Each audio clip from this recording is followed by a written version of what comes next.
Well, far-right Republicans have a new cause in their so-called war on woke. Take a listen to conservative podcast host Ben Shapiro just this week.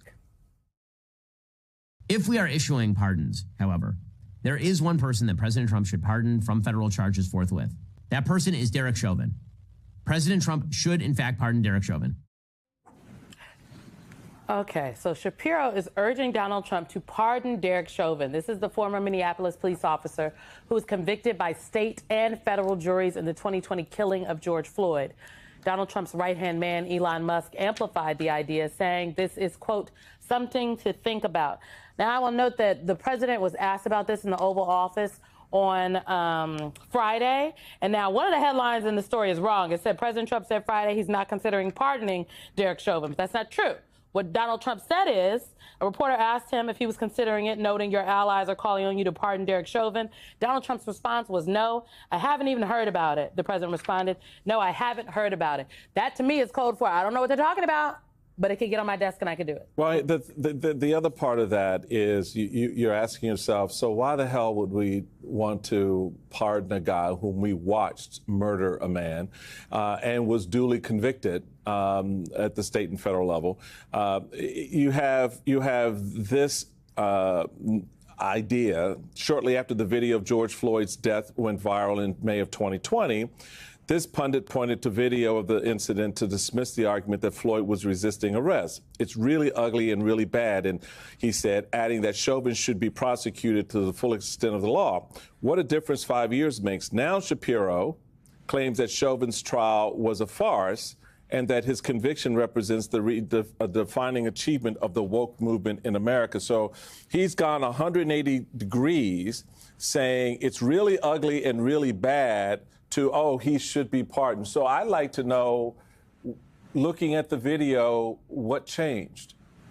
What changed? So Republicans, these MAGA Republicans, they're flipping the script here. They come after the left about the woke stuff, right? And all of that. But this is their own version of wokeism. This sort of pretense that they're somehow higher and better positioned and mightier in their thinking about issues like this, that they see more clearly the innocence of a man with his knee on the neck of another man for 9 friggin' minutes. And you're going to sit there and tell me that that's woke, that that's somehow, this kind of, oh, we're offended. Now he needs to be pardoned? I mean, what crime in this country are you not willing to just let it stand? I mean, really, just That's let it. What What crime can the insurrectionist? Right now, Derek Chauvin. Come on. Now. Tell me what crime you're just going to allow it to stand because it's a crime, and the justice system adjudicated them accordingly, and therefore, you know what? That's the rule of law. That's how it works. But because you somehow find some pleasure or have some connection, what do you identify with Chauvin? You wish your knee were on that man's neck? Or what about somebody's knee on your neck? You'd want that person to be convicted? But in this land, we can just decide, oh, no, because...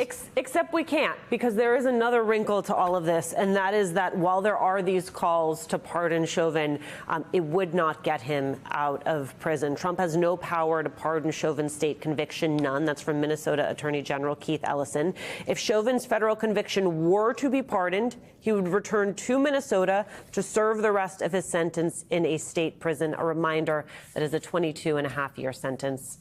His federal and state sentences are being served concurrently. So a lot of it is, Michael, to your point, it is about the message it sends. That's right. It is not truly about justice or accountability. Mm-hmm. And I mean, Derek Chauvin, to be clear, he is an example of a police officer that had infractions prior to the one that we saw on video. If you look at his record reads like a rap sheet of infractions of police officers. He is what someone would call a bad apple in the bunch. So this idea that, oh, this is this one isolated incident with him is also not true. But some people might say, you know what, this is just a distraction, something else from the right. But I don't think it's a distraction. I think it is actually very intentional. They are trying to, again, never forget, the president pardoned all of the people who were sentenced for January 6th.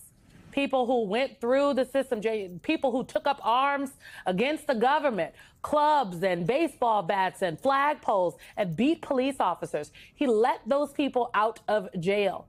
His little militia is sitting on ready, okay, as the streets would say. And I do think the two are connected. Well, I don't know about the rest of y'all, but I'm exhausted with this MAGA stuff.